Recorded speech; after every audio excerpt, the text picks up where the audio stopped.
जय श्री राम।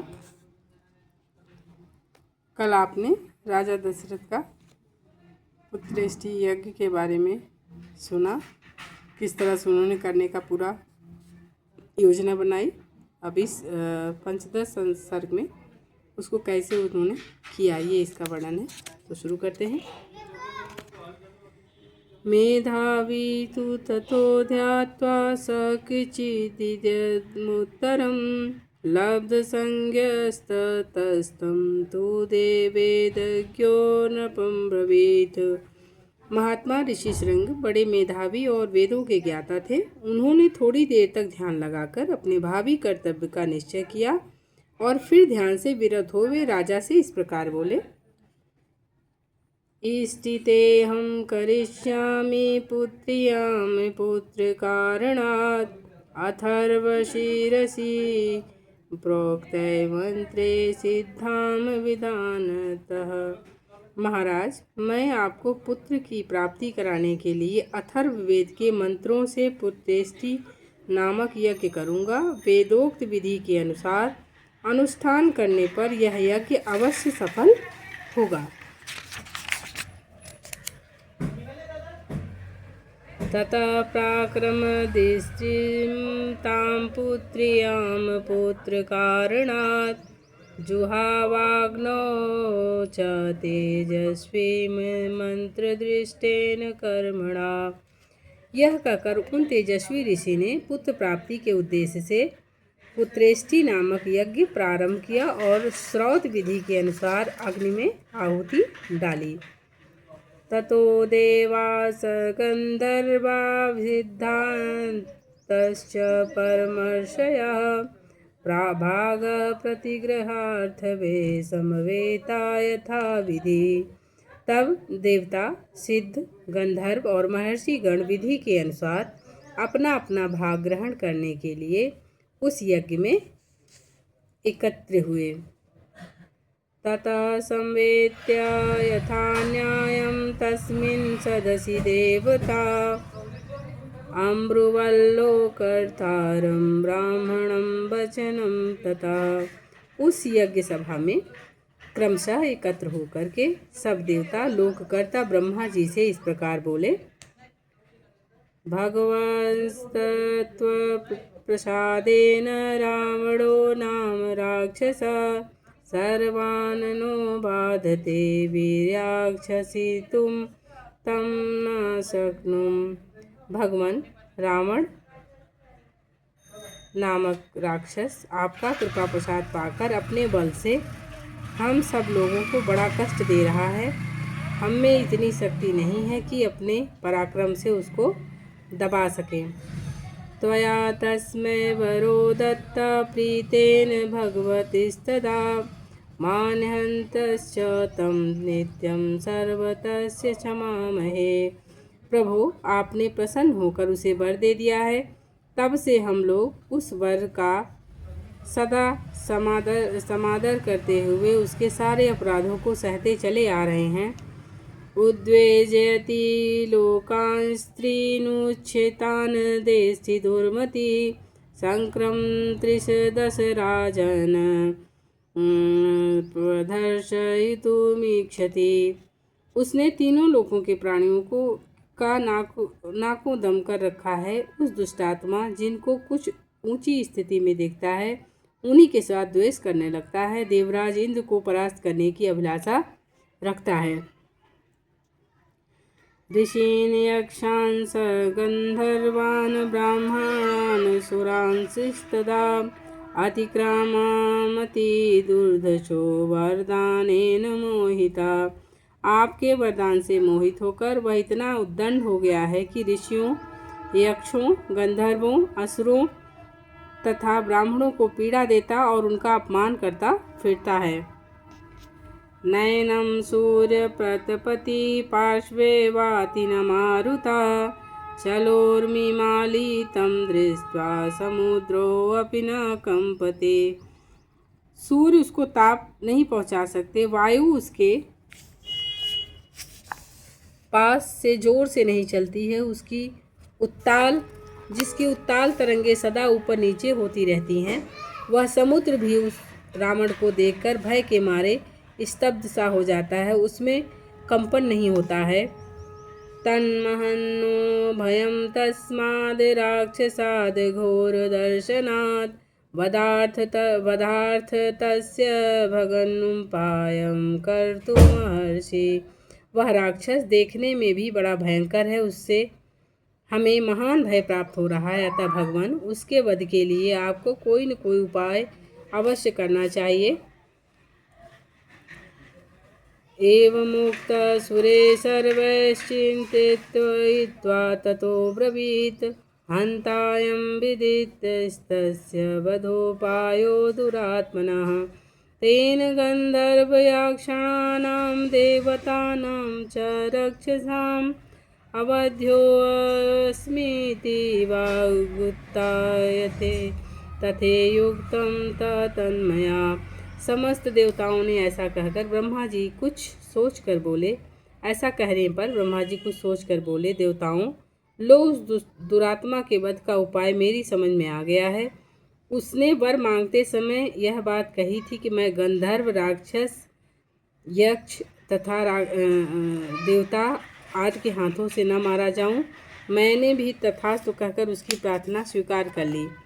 ना कीर्ति यद वज्ञानात् तत् रक्षो मानुस्तदाम् तस्मात् स मानुषाद् वध्यो मृत्युर्नार्यो अस्य विद्यते। मनुष्यों को तो वह तुच्छ समझता था, इसलिए उनके प्रति अवहेलना होने के कारण उनसे अवध्य होने का वरदान नहीं मांगा। इसलिए अब मनुष्य के हाथ से ही उसका वध होगा। मनुष्य के सिवा दूसरा कोई उसकी मृत्यु का कारण नहीं है। एतच्छ्रुत्वा प्रियं वाक्यं ब्राह्मणां समुदाहतं देवा महर्षयः सर्वे प्रहस्तास्ते अभवन्तस्तदा। ब्रह्मा जी की कही हुई यह प्रिय बात सुनकर उस समय समस्त देवता और महर्षि बड़े प्रसन्न हुए। और एतस्मिन्तरे विष्णुरूपयातो महाद्युति शंख चक्र गदा पाणि पीतवासा जगत्पति वैनतेयं समारूहा भास्करस्तोदयं यदं तयदा यथा तप्तहाटकेयूरो वन्दमानः सुरोत्तमैः ब्राह्मणा च समागत्य तत्र तस्थो समाहिता। इसी समय महान तेजस्वी जगतपति भगवान विष्णु भी मेघ के ऊपर स्थित हुए सूर्य की भांति गरुड़ पर सवार हो वहां आ पहुँचे। उनके शरीर पर पीताम्बर और हाथों में शंख चक्र और गदा आदि आयुध शोभा पा रहे थे। उनकी दोनों भुजाओं में तपाए हुए सुवर्ण के बने केयूर प्रकाशित हो रहे थे। उस समय संपूर्ण देवताओं ने उनकी वंदना की और ब्रह्मा जी से मिलकर सावधानी के साथ सभा में विराजमान हो गए। तं ब्रुवन् सुरा सर्वे समिभिष्टयः सन्नताः त्वां नियोक्ष्यामहे विष्णु लोकानां हितकाम्याः। समस्त देवताओं ने विनीत भाव से उनकी स्तुति करके कहा, सर्वव्यापी परमेश्वर, हम तीनों लोगों के हित की कामना से आपके ऊपर एक महान कार्यभार दे रहे हैं। राज्ञो दशरथ त्वम् अयोध्याधिपते विर्भो धर्मज्ञस्य वदान्यस्य महर्षिशं तेजसः अस्य भार्यासु तीर्तिषु हिंसीं कीर्तिमुपास च विष्णुपुत्रत्वमागच्छत् कृत्वा आत्मनां चतुर्विधम् तत्र त्वं मानुषो भूत्वा प्रबद्धं लोककण्टकम् अवध्यं देवतैर्विष्णोत् समरे जहि रावणम्। प्रभु, अयोध्या के राजा दशरथ धर्मज्ञ, उदार और महर्षि के समान तेजस्वी हैं। उनके 3 रानियां हैं जो हींग, सिंह और कीर्ति इन तीनों देवियों के समान हैं। विष्णुदेव, आप अपने 4 स्वरूप बनाकर राजा की उन तीनों रानियों के गर्भ से पुत्र का रूप अवतार ग्रहण कीजिए। इस समय इस प्रकार मनुष्य रूप में प्रकट होकर आप संसार के लिए प्रबल कंटक रूप रावण को, जो देवताओं के लिए अवध्य है, समर भूमि में मार डालिए। स हि देवान स गंधर्वान सिंधा सिद्धाश्च ऋषि सत्तमान राक्षसो रावणो मूर्खो वीर्योद्रेकेण बाधते। वह मूर्ख राक्षस रावण अपने बढ़े हुए पराक्रम से गंधर्व, देवता, सिद्ध तथा श्रेष्ठ महर्षियों को बहुत कष्ट दे रहा है। ऋषियश्च ततिस्तेन गंधर्वाप्सर सप्तथा क्रीडन्तो नंदनवने रौद्रेण विनिपातिता। उस रौद्र निशाचर ने ऋषियों को तथा नंदनवन में क्रीड़ा करने वाले गंधर्वों और अप्सराओं को भी स्वर्ग से भूमि पर गिरा दिया है।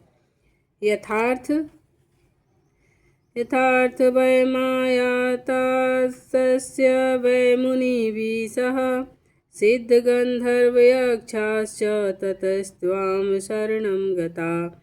इसलिए मुनियों सहित हम सब सिद्ध गंधर्व, यक्ष और देवता उसके वध के लिए आपकी शरण में आए हैं।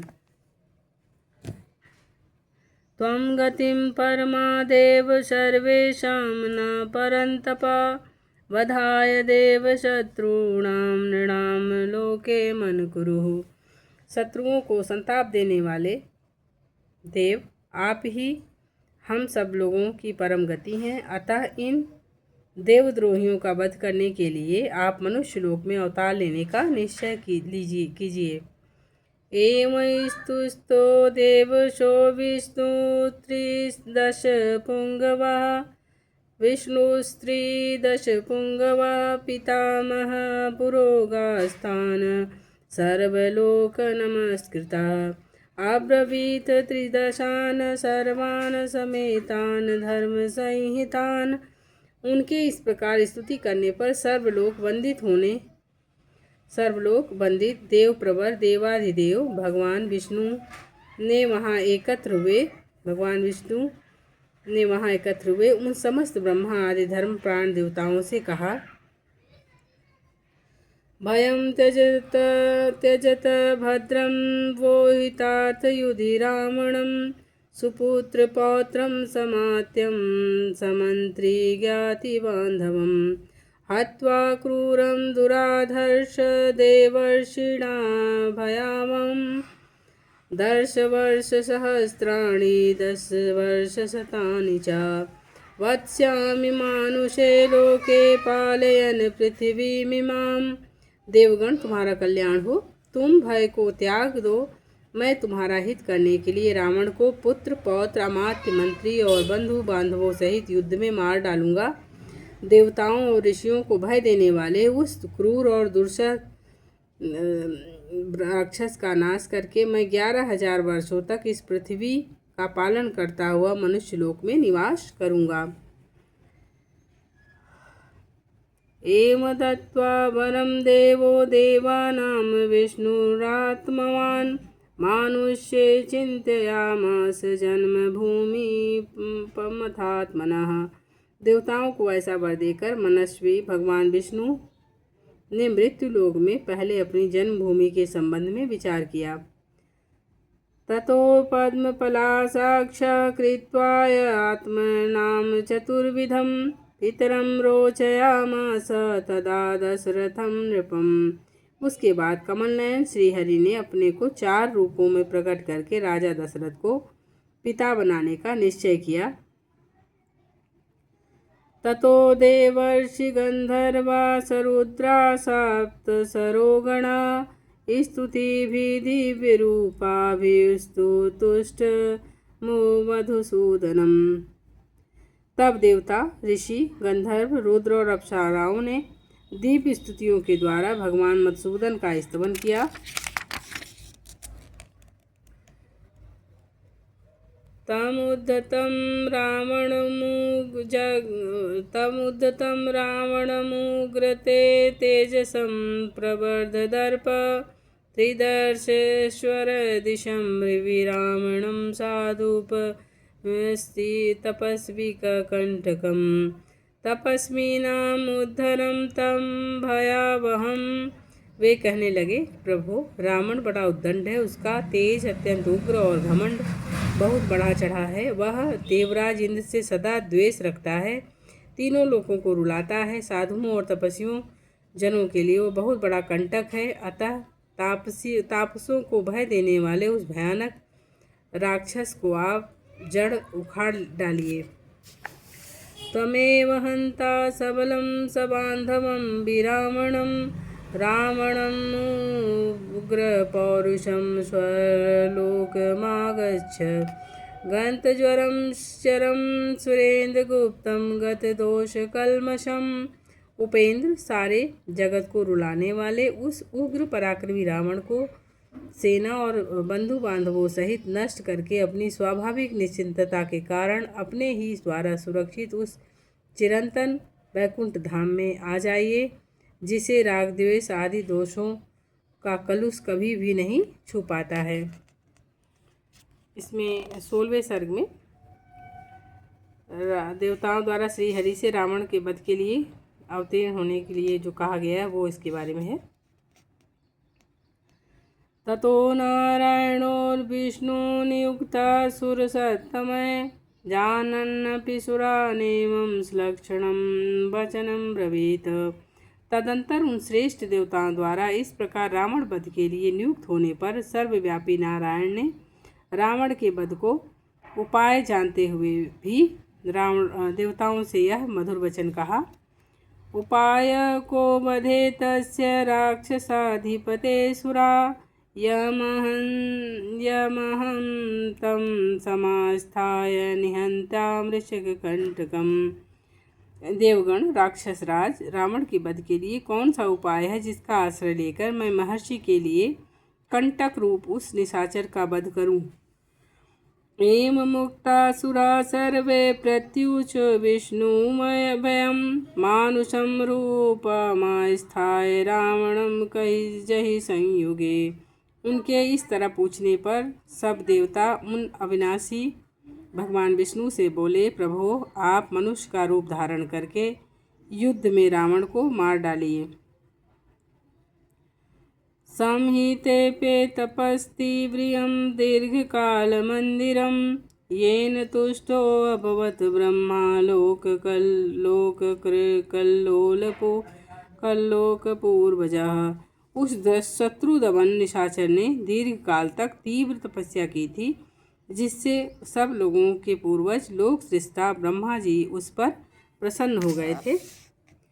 संतुष्टो प्रददौ तस्मै राक्षसाय वरं प्रभु नानाविधेभ्यो भूतेभ्यो भयं नान्यत्र मानुषात्।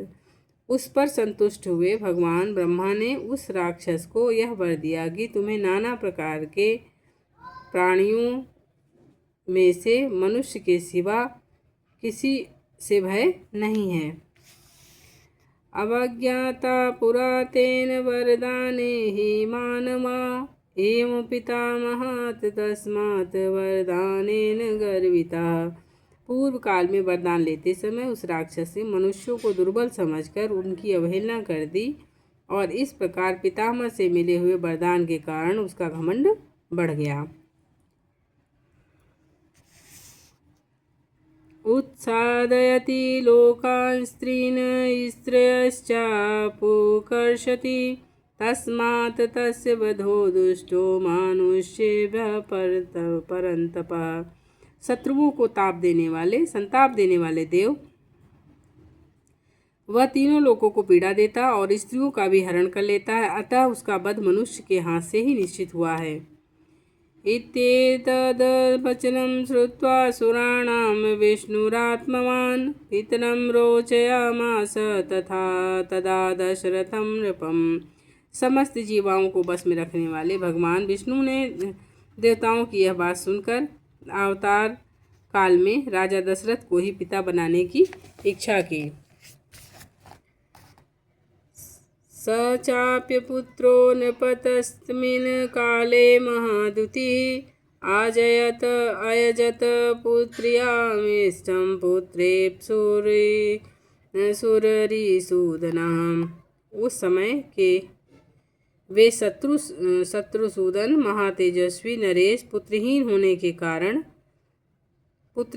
के कारण पुत्र प्राप्ति की इच्छा से पुत्रेष्टि यज्ञ कर रहे थे। सकृत्वा निश्चयं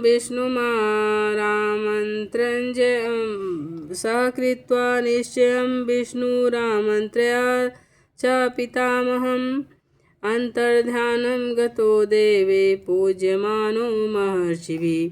उनके पिता बनाने का निश्चय करके भगवान विष्णु पितामह की अनुमति ले देवताओं और महर्षियों की से पूजित हो वहाँ से अंतर्ध्यान हो गए।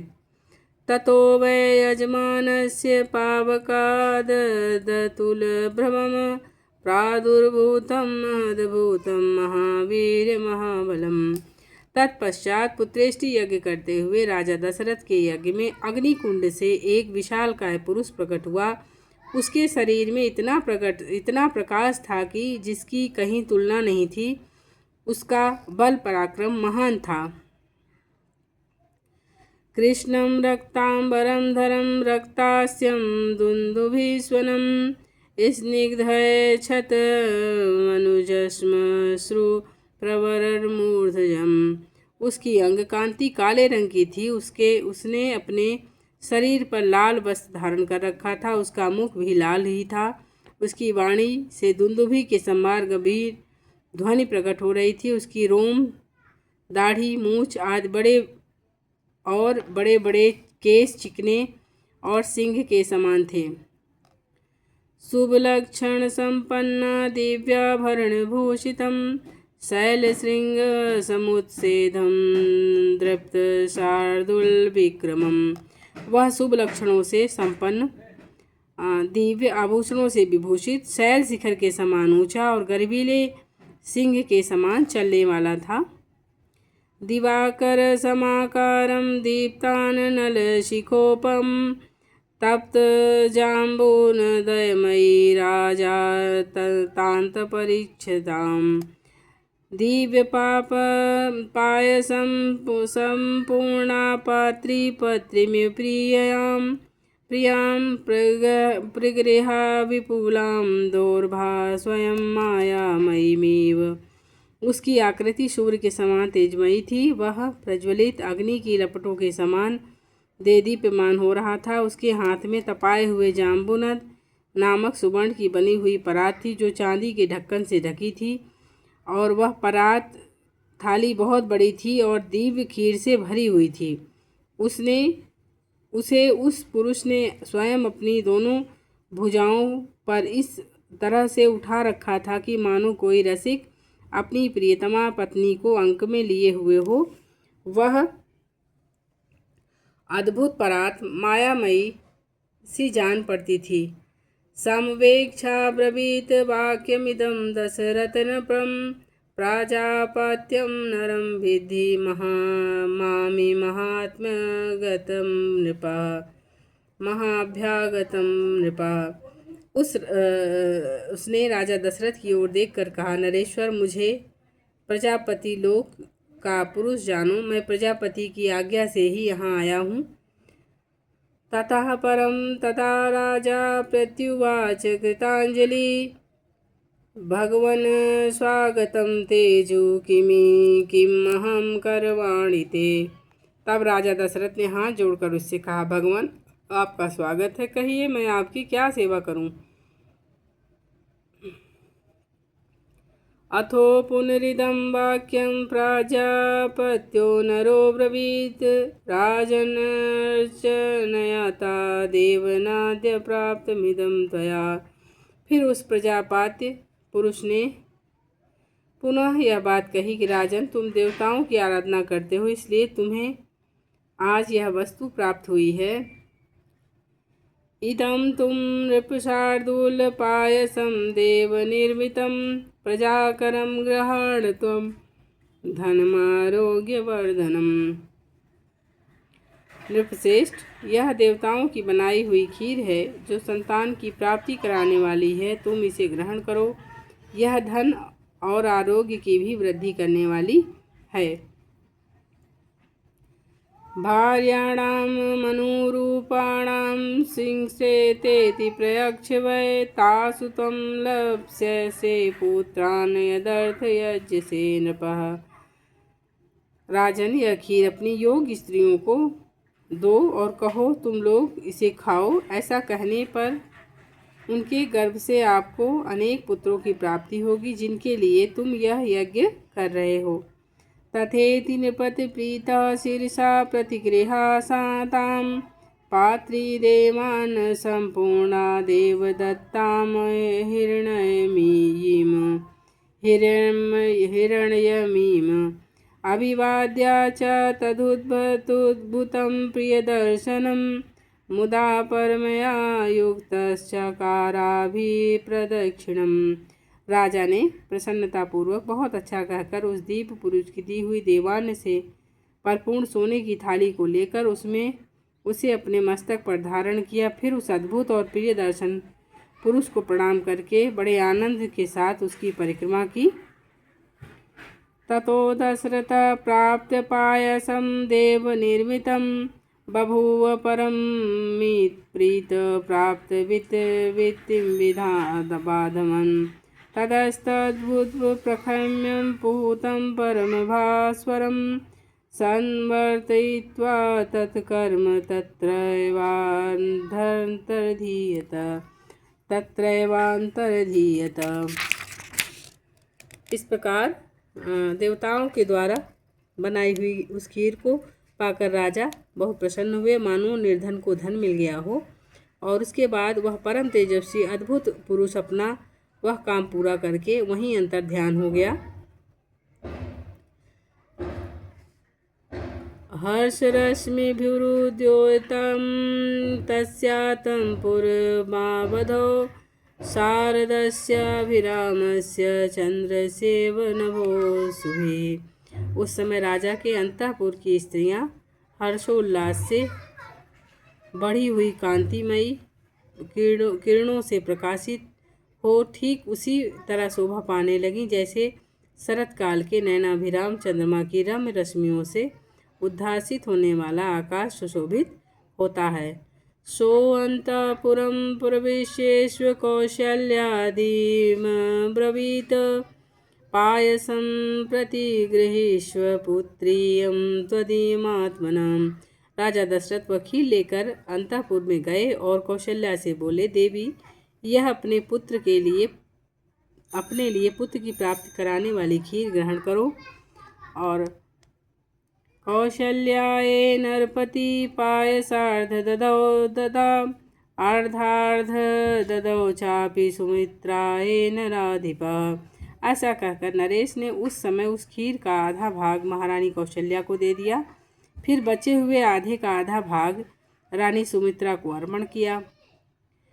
कैकेयी चावशिष्टार्थ ददौ पुत्रार्थ कारणात् प्रददौ चावशिष्टार्ध पायस्यामृतोपमम् अनुचित्य सुमित्राये पुनरेव महामती एव तासां ददौ राजा भार्याणां पायसं प्रथम। उन दोनों को देने के बाद जितनी खीर बच रही उसका आधा भाग तो उन्होंने पुत्र प्राप्ति के उद्देश्य से कैकेयी को दे दिया। तत्पश्चात उस खीर का जो अवशिष्ट आधा भाग था उस अमृतोपम भाग को महाबुद्धिमान नरेश ने कुछ सोच विचार कर पुनः सुमित्रा को ही अर्पित कर दिया। इस प्रकार राजा ने अपनी सभी रानियों को अलग अलग खीर बांट दी।